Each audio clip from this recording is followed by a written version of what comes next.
corpse here. You don't like the corpse, or you don't like the stones inside of the corpse mouth? We've seen plenty of corpses. You're a corpsist. You're a corpsist. You have a problem with this corpse. Hey, easy. I'm sorry, a little triggered. I have a problem with the stones inside the corpse. Very, very intuitive of you, Fritz. Thank you. Thank you for asking that particular question. Do you guys know about the zombies of Ireland? What? Arr. They come from everywhere these days, the zombies, right? I know. The caravans. There's so many different flavors of zombie now. They're coming across. I have not heard of these zombies. Between 2005 and 2009, archaeologists working in Ireland dug up 2 8th century human skeletons that told a spooky story. The skeletons were exhumed at Kilchean, near Lochee, with stones stuck in their mouths. Not from a natural progression of the Earth's shifting, but intentional. Upon examining the remains, it seemed that this odd burial practice had something to do with the fear of zombies. It's interesting to note that sometimes when bodies have been buried for millennia, in this case, you said 8th century? 8th century. So that's the 700s. The 700s. Over time, there will be earthquakes in certain mountainous regions. Correct. So the idea that this was not something that just happened to fall into the mouths of these corpses, this was something almost like a fuck you. Exactly. Take that, corpse. Very intentional. Like, not just rocks falling into the skeleton. Something was absolutely jammed into. in. So that they're like, There's probably like scratches along the side that you could say there was forced instead of, Eesh. The study originally began as a survey of medieval churches in the County Roscommon in like the central northwestern Ireland region, and then became the largest research excavation in Ireland. Jesus. The team of archaeologists was led by Chris Reed, head of applied archaeology at the Institute of Technology in Sligo, Ireland, and Thomas Finnan of the University of St. Louis. In that span of 4 years, of 2005 to 2009, a total of 137 skeletons were recovered by this team. The researchers believe that about 3,000 skeletons are still buried from 700 to 1400 that are still underground right now. Wow. The site have revealed traces from the Neolithic, Bronze Age, early and later medieval eras. Old as hell. Old as hell. Children of the earth kind of era. Like Druids. Old as fuck. The druids. So Hashtag old AF. Speak to the ants. The ants have split off into one faction that just want to build a wall to keep the other ants out. Of you? I'm not sure yet. There's a lot of questions around the wall, funding, who's gonna pay for this and all that. Sounds very divided. Things have been rough lately. These deviant burials, so we're talking about the 2 skeletons with stones in their mouths, were 2 men who were buried there at different times in the 700s. So they found like 137 skeletons, but 2 of them had these like stones like jammed in their jaws. Only 2 out of all those. Yeah. Okay. That's a pretty good zombie percentage, I guess. One man was between 40 and 60, they're not really sure, and the other, a young adult, around 20 or 30. They were both laid to rest side by side with baseball-sized rocks shoved into their mouths. wow. You gotta really push to get that damn thing in there. You ever try to bite a baseball? Actually, no, but You shouldn't. Were these jaws? Thank you for that PSA. The more you know. Never bite baseballs. Were the lower jaws disconnected Or are they from snakes? the skull? They can unhinge the yes, jaw. they were very mutilated. So this was not a very... I mean, obviously, this was done after their death. You hope. But someone had some severe anger shoving these rocks in their mouths. Yeah, it's like a curb stomping almost. Jesus. One of them was lying with his head looking straight up. A large black stone had been deliberately thrust into his mouth. The other had his head turned to the side and had an even larger stone wedged quite violently into his mouth so that his jaws were almost dislocated. Oh my God. So initially Reed, so this is Chris Need, one of the archaeologists, initially him and his colleagues thought that they had found a Black Death-related burial ground. Remains of individuals buried at the end of the Middle Ages with stones stuck in their mouths have hinted at vampire-slaying rituals. It was believed that these quote-unquote vampires, individuals, spread the plague by chewing on their shrouds after dying. In a time before germ theory, the stone in the mouth was then used as a disease-blocking trick. Ah, so they couldn't chew. Correct. Oh. The old stake through the heart kind of Right. thing. Like, Oh, so yeah, they're like very However- primitive. However, since the vampire phenomenon didn't emerge in European folklore till the 1500s, so mind you, these were bodies that were buried in the 700s. yeah. So folklore of the vampire didn't emerge till the 1500s. The archaeologists ruled out this theory for the 8th century skeletons.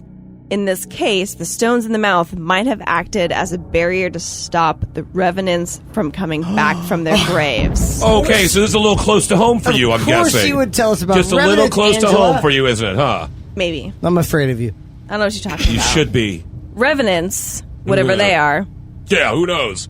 otherwise known as the Walking Dead, were usually seen as outsiders in society, as with two men with stones in their mouths, as they could have been seen as dangerous people, enemies, murderers, or rapists, or they could have been innocent people who died from a strange illness or murder. Anything outside of the norm could have excited some fear in the community, and they would come back to harass loved ones or take revenge against anyone who had wronged them. We don't exactly know what's going on, right? So, if we were to, let's just try shoving rocks in this guy's face. Yeah, it's so long ago. Let's just try anything. Okay, let's start with the rocks and move on. I feel like Start with the rocks. The Yeah. punishment for a crime thing sounds most right to me, at least. Like ancient people are like, whatever, like fucking fuck you in the afterlife and just rock in the mouth, and then they bury him. Well, like, I don't know why you wouldn't bury him anyway. Why go through the trouble of burying him if you're like let the fucking animals have him or throw him in the sea? Well, even now, you see pictures and videos of thieves who get bullet holes through their left or right hand as a fuck you. Just a final big fuck you with a rock baseball. You don't need a lot of courage to humiliate or mutilate a corpse. Because You just these need were the all dead, time. correct? Correct. Angela? Right size rock. So it was just I have total control over you. Right. And Take this. But only two specifically out of 130 something buried there. It's strange. So it's interesting that you guys think of the rocks as like a punishment, because that is a Here we good go. question. Like, why are there stones in their Exactly. mouth? Like, why that of all places? It was viewed as the main portal for the soul to leave the body upon death. It was like a cork, basically. They corked Yes. So sometimes the soul would come out Old cork. the back of the body and reanimate it, or else an evil spirit could enter the body through the mouth and bring it back to life. So that was so it's a it was blocker. double. So it was so your soul wouldn't leave your body, but also so that an evil entity couldn't get take it in. over. Ah, dual purpose. So, honestly, this sounds kind of like, when the ants were bringing me stuff to put in my mouth, they were, like, always saying these weird things, like, take that, and chanting all this weird stuff. Oh, like- it sounds like it could have been like this. Like feeding you. Like, take yeah, that. like, Take that. Take like that. nourishing me and helping me. I think they're saying, take that! Take that! I Was it think- rocks? Were they putting Yeah, were rocks they inside rocks? of you? What kind of nutritional value is It that? was small. Like, Yeah. often it hurt my stomach, whatever they were putting in there, but rocks. I didn't... Honestly, Like didn't have little- much of a choice. Little tiny ant rocks. Little tiny ant We've rocks. subjected you to a terrible, terrible existence. very I sorry about apologize. that. This I is really- like I feel guilty. I'm still I okay with actually it. feel bad. He's like I'm feeling all right. Yeah, Should- see? Not so bad. This is nothing for him. He's been out here so many months. He hasn't been on Facebook forever. He's doing way better than anybody. He's doing way better than anybody. He's so detached. He's like cut the cable. He's off social media, man. He's living real. He's being real with his do you even ants. know who the president is? It's definitely still George Bush, right? Oh man, we got to talk later. Yeah, we've got a story for you. So buddy. it's a secret to life just to like get off Facebook and eat rocks. To have Yeah. ants feed you rocks. Yeah, Ants feed you got, rocks. That's the without main the ants, the difference. whole formula does not work. Attempt to clog Okay. your soul into your body.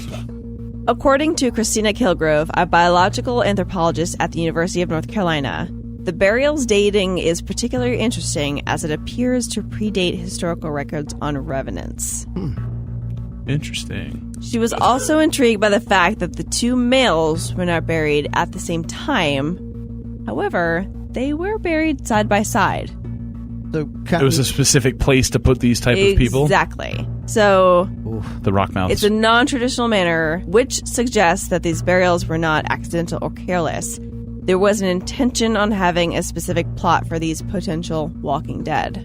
And Ireland isn't the only place where these types of burials have been discovered. Similar kinds of mutilations to dead bodies have been found in a deserted village called Warren Percy in North Yorkshire, England. Analysis of the bones dating from the 11th to the 14th centuries show that they appear to have been burnt and mutilated. Theories suggesting that the remains were cannibalized by starving villagers were debunked. Oh, God, thank God. At least that. At least that. And again, it was discovered that these practices were aimed at stopping corpses from rising up their graves and menacing the living. So it's happened before. They're like, okay, we need to stop this from happening. This is happening in like multiple places. Let's just try to stop all that. Anybody got any rocks? I mean, if you think about it, this is medieval times, right? Right. And you you mean the have place where the people fight and you get the cheap food? Medieval times? Yeah, and there's a hawk and a falcon that flies around, and you get like Pepsi. It's great. So a grog of Pepsi. I've been there multiple times. So Ireland and England are two separate islands. Painfully, obviously. I mean, not super far. No, but they're separate. They hate one another. God, they hate one They another. really do. They really do. And there's like two separate regions in which these practices are happening. So that is super creepy. Across the board. Yeah. Even your enemies can have revenants coming out of the grave, and you should feel bad for them. So give your enemies rocks to stuff in the face of your revenants. So that's the ultimate fuck up. Like, yeah, I don't want your soul to go to Nirvana. Yeah, like you're or dead, Valhalla. and I'm still controlling your life right now. Just later. Many bones had knife marks suggesting that the corpses had been decapitated and dismembered. While there was also evidence of burning body parts and deliberate breaking of bones after death. So people were actually just mutilating dead bodies so that they wouldn't come back. Folklore in the Middle Ages suggested people could sometimes rise from the dead, roam their local area, spread disease, and violently assault those who encountered them. The undead were commonly thought to be the result of a lingering malevolent life force in individuals who had committed evil deeds or caused animosity when they were alive. Like an unavenged spirit. Correct. Oh, God. So either they were just a nasty person who had died, and obviously they were already just a terrible person, or something terrible had happened to them, and they just needed to come back and act on their revenge. That is super awesome. spooky. What's great to think about is that because there's so much of our modern horror mythology and everything is based on ancient myths and everything. Maybe this stuff all did happen, but all the cures just eventually worked. Yeah. You know, putting the stones in the mouth. Oh, totally got rid of them. Oh, no, there are totally revenants everywhere. Stones in the mouth. You haven't tried that? It works. We've absolutely cured things in our lifetime. Right. And so that shit might have happened, and then the stakes in the heart, it's like, oh my God, just stake in the heart. No more vampires. This shit works. The copy editor back in like the 7th century was like, all right, print it. That's great. And of course, there had to be someone back then going, you know what? I'm not going to put stones in the mouth of my parents because I heard that that's not good. Everybody's like, dude, put the stones in the mouth of your parents. Would you do that? No, I read a blog that said that's just not a good idea. And then it's like, that's how you get more revenants. Anti-stoners? Yeah, I hate these anti-stoners, man. In real life, too. Awesome. You read my blog? Wait, that was you? Yeah, dude. Like stonescauseautism.com. Damn. I'm amazed that was actually available. Yeah, no, I had to pay a lot for that, but it was definitely worth it. You had to buy it off of Goop. He seems to have his footing now. Look at him. He's limbered up. The mention of the blog perks him up. Yeah, for sure. Seems like he got a sense of purpose. So, I mean, now that we've been down here, we've checked.